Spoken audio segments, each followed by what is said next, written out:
All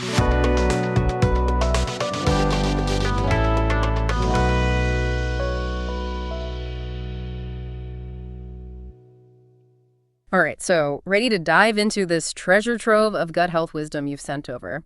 We've got books, smoothie recipes, detox plans, even a glimpse into the secret life of gut microbes.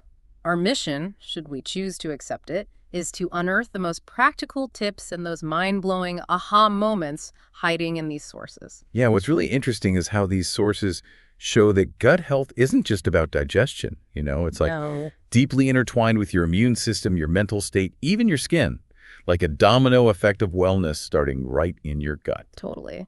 And speaking of mind-blowing, that whole antacid thing in 21 Secrets really caught me off guard. They don't hold back, basically saying antacids could do more harm than good long-term. It's kind of alarming, actually. Right. It's a perfect example of how we gravitate toward those quick fixes without always addressing the root issue.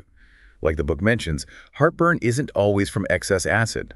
And get this, antacids might even mess with your body's ability to absorb minerals, potentially leading to even bigger problems down the road. Yikes. Yeah, they even mention a possible link to Alzheimer's disease, which is definitely a bit unsettling. Makes you rethink reaching for those chewable tablets, huh? For sure. It's something to be mindful of. Of course, if you're having constant or serious heartburn, it's crucial to talk to a doctor, rule out any underlying issues.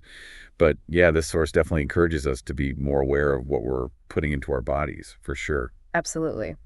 So instead of reaching for antacids, maybe we reach for a delicious, refreshing juice. 21 Secrets is all about that fresh juice life for a happy gut. And it makes sense when you think about it. Juicing basically breaks down fruits and veggies into this easily absorbable form. It's like giving your system a vitamin and mineral IV drip.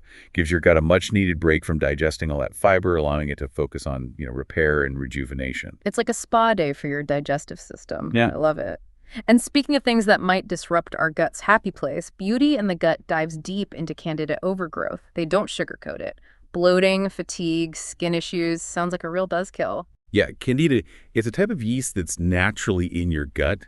But when it's like party at my place and grows out of control, it throws the entire microbiome out of whack. The book does offer a bunch of practical tips for combating candida, though, including this whole list of antifungal herbs and teas like oregano, ginger, even licorice tea. Yeah. Interesting stuff. So sipping on ginger tea could be a tasty way to keep candida in check. I like it. And the book also mentions digestive enzymes, something that Gut-Driven is also a big proponent of. They're like the unsung heroes of digestion, right? Totally. Imagine digestive enzymes as these tiny little machines in your gut, each with a specific task, like breaking down fats, carbs, proteins, the heavy lifting of digestion, basically. And without enough of them, food can ferment in your gut, leading to that gassy, bloated feeling nobody enjoys. Not a party in your gut you want an invite to. No, thank you.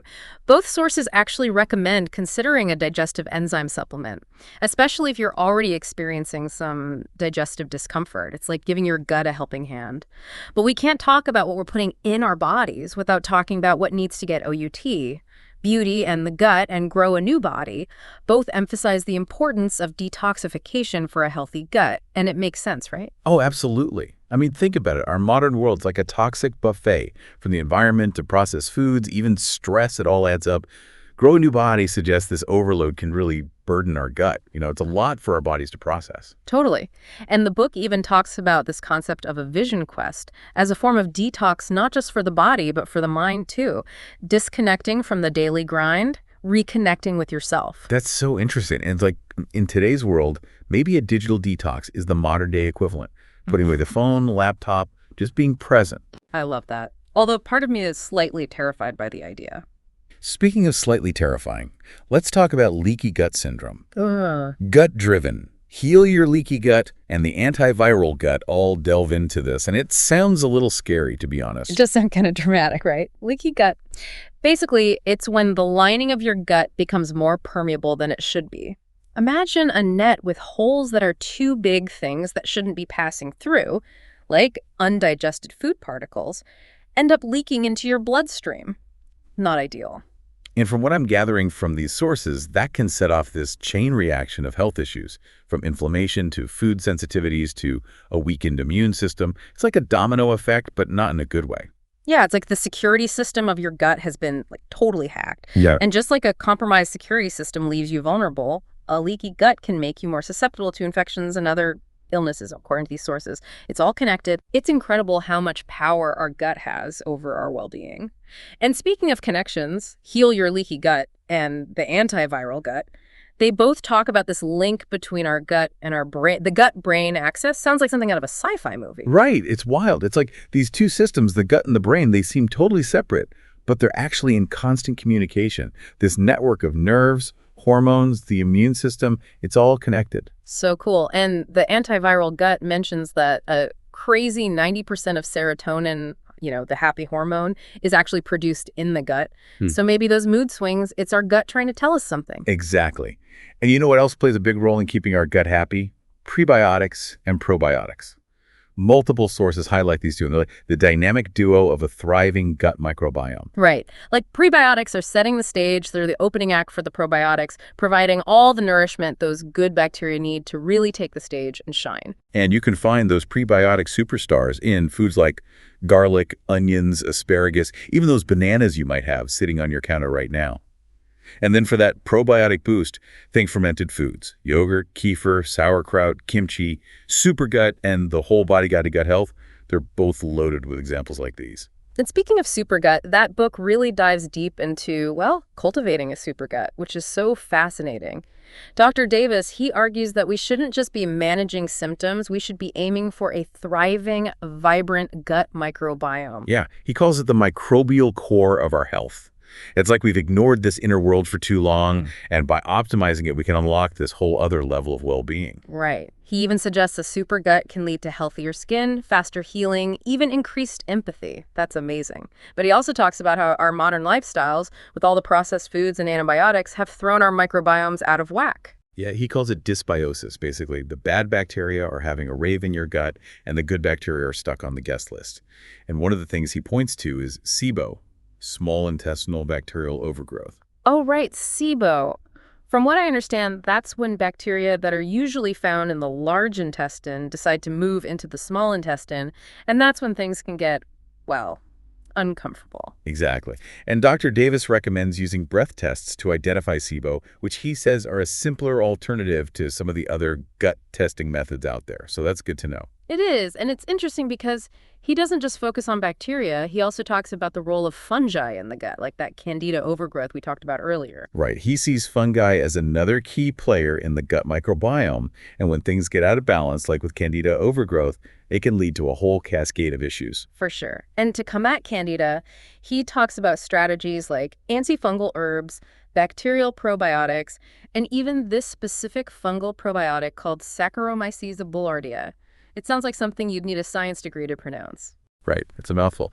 But basically, it's a type of yeast that can help fight off that candida overgrowth and bring things back into balance. Love that. But one thing that's interesting is that Dr. Davis, he's not a huge fan of commercial probiotics. He thinks they often lack the diversity and potency to make a real difference. He's all about going DIY, making your own probiotics at home, especially through fermented foods, which is kind of cool, right? Oh, totally. He even gives you step-by-step instructions on making yogurt using kefir grains, which sounds like a fun weekend project. But shifting gears a bit, the antiviral gut takes a different approach, focusing on how a healthy gut can be like our first line of defense against viruses. Very timely. For sure. Robin Chutkin, the author, she emphasizes the importance of a balanced microbiome, a strong gut lining, and a robust immune system to keep those viruses at bay. She sees the gut as the control center for our immunity, which makes sense when you think about it. I mean, a huge portion of our immune system is actually located in our gut, right? Like it's on patrol 24/7. Totally. And she actually has some interesting thoughts on fever, arguing that it's our body's natural way of fighting infection. She's not a big fan of suppressing fever with medication because it could interfere with our natural defenses, which is interesting. It is. It makes you rethink reaching for the fever reducer the second your temperature goes up a bit. Right. It's about trusting your body's innate ability to heal. Of course, she does emphasize this applies to fevers within a safe range, and that talking to a doctor is crucial for persistent or high fevers. Safety first. Always. But she also talks about how things like overusing antibiotics, Eating processed foods, being exposed to environmental toxins, it can all disrupt our gut microbiome and weaken our immunity, leaving us more vulnerable to viruses. It's like she's giving our gut a pep talk. Eat your veggies, ditch the junk food, and get some sleep. Right. And leaky gut, she's not a fan of that either, obviously. She points out that when that gut lining is compromised, it's like giving viruses and other pathogens a free pass into our bloodstream. And she actually identifies 5 major culprits that contribute to leaky gut diet: bacterial imbalance, medications, stress, and inflammation. It's like this perfect storm of factors that can really sabotage our gut health. But the good news is she doesn't just leave us hanging with a diagnosis. She actually outlines this whole approach to healing leaky gut. Right. She talks about the importance of getting rid of those things that are causing the problem in the first place, then repopulating the gut with beneficial bacteria, and finally, actually restoring the damaged intestinal lining. And get this, she also emphasizes the connection between gut health and sleep. Which is so important for a strong immune system, right? It's like this positive feedback loop about how a healthy gut promotes better sleep, and good sleep supports a healthy gut. Totally. And she even gets into the science behind it, talking about how those gut bacteria actually play a role in producing serotonin and melatonin, those key hormones that regulate our sleep-wake cycle. It's all connected, and we can't forget about stress either. She really emphasizes how chronic stress can throw our gut microbiome out of whack and weaken our immune system, making us more susceptible to those viruses. Right. It's like stress is giving those viruses a VIP pass right into our system. So managing stress is just as important as eating the right foods. I'm feeling stressed just thinking about it. But she does provide this whole checklist of physical, mental, and emotional signs of stress, encouraging listeners to really tune in and address those triggers. It's about being proactive, taking control of our well-being, mentally and physically. And she also discusses those lingering symptoms some people experience after a viral infection, like long COVID, and even draws connections to other gut-related conditions like chronic fatigue syndrome. Oh, wow. And she highlights the potential role of gut dysbiosis in those conditions, suggesting that restoring a healthy gut microbiome could be a key part of recovery. It really is all connected. Absolutely. It's like our gut is trying to tell us something. We just need to learn how to listen. So any practical tips from the antiviral gut for strengthening our gut and boosting those defenses? She's all about a whole foods, plant-based diet, and she even includes a ton of delicious and gut-friendly recipes in the book. Plus, she emphasizes the fermented foods we talked about, along with prioritizing sleep, managing stress, and fitting in regular exercise. It's like that holistic approach that encompasses all areas of a healthy lifestyle, which makes so much sense. And speaking of holistic approaches, the Heal Your Gut Cookbook by Hilary Boynton takes a deep dive into the GAPS diet, which stands for Gut and Psychology Syndrome. Have you heard of this one? I have. The GAPS diet is based on the idea that healing the gut can have this huge impact on mental health, and it involves this really strict elimination diet to remove anything that could be irritating the gut. It sounds intense, but she does a great job of breaking it down into manageable stages, and there are tons of recipes, so that's helpful. Definitely. She's all about those homemade broths, fermented foods, cooked veggies, and avoiding processed foods, grains, and sugar. It's like hitting the reset button on your gut, giving it a chance to heal and find that balance again. Exactly. And she even includes recipes for making your own coconut milk, kefir, bone broth, those staples of the GAPS diet. It's about taking control of your health, being involved in the healing process, which is empowering. Totally. And her recipes are all gluten-free, dairy-free, refined, sugar-free, so they work for a lot of different dietary needs, even if you're not doing GAPS. Definitely. And last but not least, the Whole Body Guide to Gut Health takes a broader look at gut health, emphasizing how connected our gut is to everything else going on in the body. Right. The author, Robin Chutkan, she gives this really detailed explanation of the gut's anatomy and physiology, really highlighting the role of the enteric nervous system, which is often called the second brain. It's fascinating. Our gut really does have its own intricate nervous system, and she goes deep into that gut-brain connection, explaining how an unhealthy gut can contribute to things like anxiety, depression, even memory problems. It really shows how vital gut health is for both our physical and mental well-being. It's not just about digestion, it's about so much more. Exactly. And she doesn't stop there. She even explores the link between gut health and skin conditions like acne and eczema, as well as things like autoimmune disorders and chronic inflammation. Wow. So it really is this central hub that affects everything. Right. It's amazing. And she's also a big proponent of probiotics and prebiotics, of course, providing a big list of food sources for both.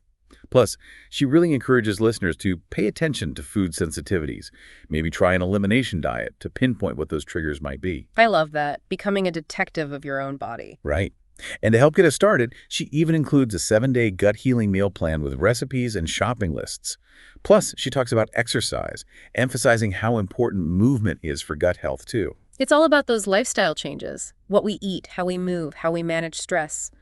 It all plays a part. Exactly. It's about nourishing our bodies on every level. So, from debunking those antacid myths to whipping up homemade yogurt and understanding the gut-brain connection, we have covered a lot of ground in this deep dive into gut health. We really have. It's fascinating how all these sources, even though they have their own unique angles, they all come back to the importance of gut health for our overall well-being. It's like we've been living with this secret universe inside of us, and we're finally starting to, crack the code. And the best part is, we're not just along for the ride. What? We can actually influence our gut health through those everyday choices, right? It's empowering. Totally. So to everyone listening, consider this your official permission slip to prioritize your gut health. Seriously.